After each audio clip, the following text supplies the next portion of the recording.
Greetings folks, the man here. Today we are going to be going down and taking a look at a few new mobs in Lab 47.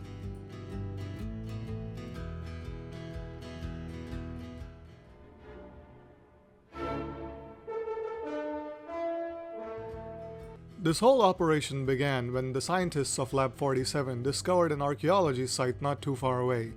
Over here, after excavation was started, something unique was found. As the scientists kept digging deeper and deeper, they discovered petrified eggs of long-extinct animals. In all, 3 eggs were retrieved. The 3 were completely distinct in their shape, size, and color, and after a few initial tests, it also showed that the way to hatch them was going to be different. Regardless, the eggs were taken back to the lab, where they were further examined. The first egg, the longest one, with an orange spiral pattern around it, hatched into a weird little frog-looking thing called a Springling. For the time being, the creature was let loose in the observation chamber, where it just kinda walked around. In its infantile phase, we couldn't really figure out what the thing was gonna do when it grew up. It just stayed under the watchful eye of the head scientist, always watching. But as the Springling grew up, we realized that it enjoyed eating saplings, and also that it could be tamed, and it had a strong enough neck to support a whole grown man sitting on its head. But not just that. After doing so, the Springling could be commanded to extend its neck out like some sort of weird piston creature, and that the entire animal could be used as some kind of weird, freaky, alive, moving lift. All of this under the vision of the head scientist. All in all, it was noted that the Springling is a very, very useful creature. If we could get more of these guys, they could be employed in cities in order to build better, using less machinery and improving costs. Until we found more, or we could clone them, this one was not going anywhere. The Springling had quickly become a favorite of the lab's staff, and sending him into the city to do manual labor seemed a bit cruel. But the creature was deemed so safe to be around that we have started using it for work around the lab. Most creatures that are born in the lab have to live out their lives in the underground section. Well, they will, until the Pangea project is finished. But until that happens, the Springling has become a new resident of Lab 47. And he will happily stay that way until the head scientist gives further instructions. The next egg hatched into a green, sleepy, dinosaur-looking creature we started calling the Goober. As a baby, the Goober would spend most of its time just kinda sleeping around the observation chamber. And even when it was awake and moving around, it just kind of yawned and slowly trotted around, not really doing much of anything. We really had a difficult time figuring out what this creature did when it used to be alive. It was also robust, you could stand on it. We had assumed that the excessive sleeping was a trait only the babies had, but after growing up, the Goober still continued its sleepy behavior. The biology of this animal was pretty weird, and we had a difficult time figuring out what it was all about. But all of that changed one day, when one of the researchers went up to the Goober and started tickling it with a brush. After tickling its nose, the thing sneezed. The place where its snot landed grew new plants. This gave us an explanation for the weird biology, and the creature was taken to the outside to test its weird nose further. And yep, everywhere it sneezed had the ability to grow new plants. The final egg hatched into a terrifying creature that was renamed the Cruncher.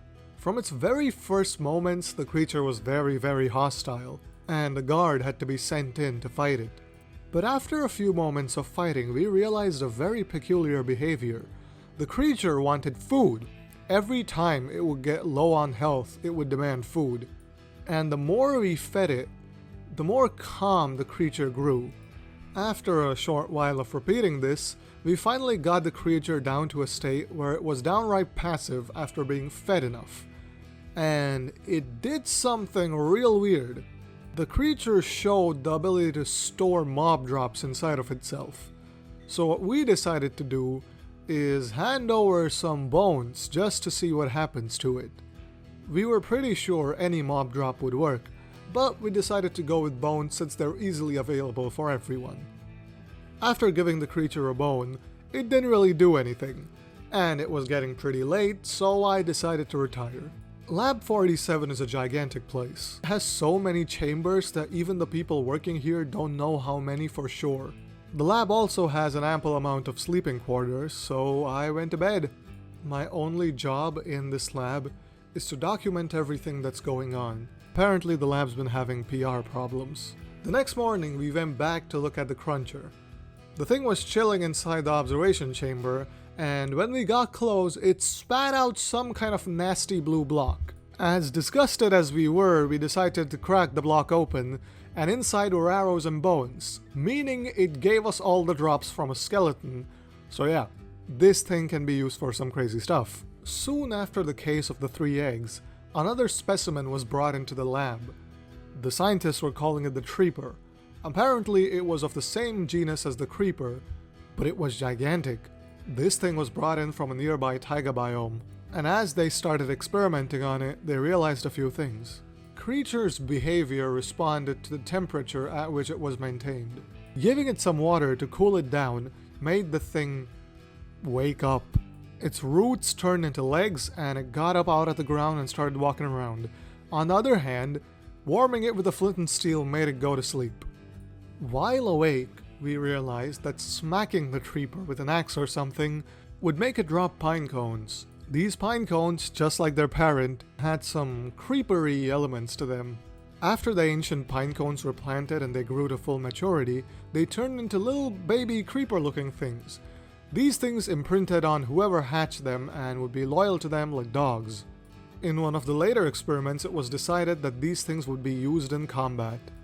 But these things could be treated as pets. They could be told to stand up or sit down, but one flaw in the whole pet idea was discovered. Because the way these things fought for you was to go up to the creature that you attacked and just kind of blow up. So after it's blown up, it can't be a pet, can it? Now let's get to the reason why the lab has been facing PR problems.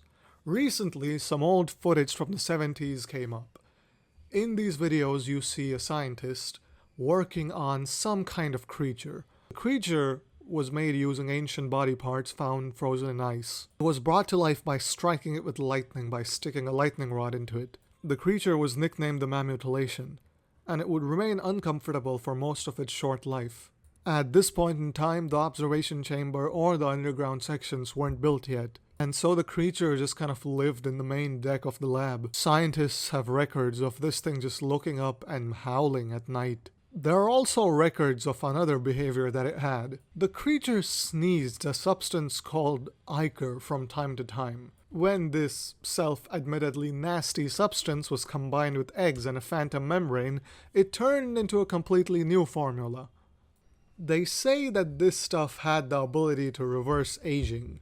There are no known cases of human tests, but it was definitely used to turn some pigs back into piglets back in the day. And since this discovery has become public, the lab is in some hot water with the government, who wants them to make more of this stuff, but the lab claims that they aren't able to do it anymore because the creature is gone.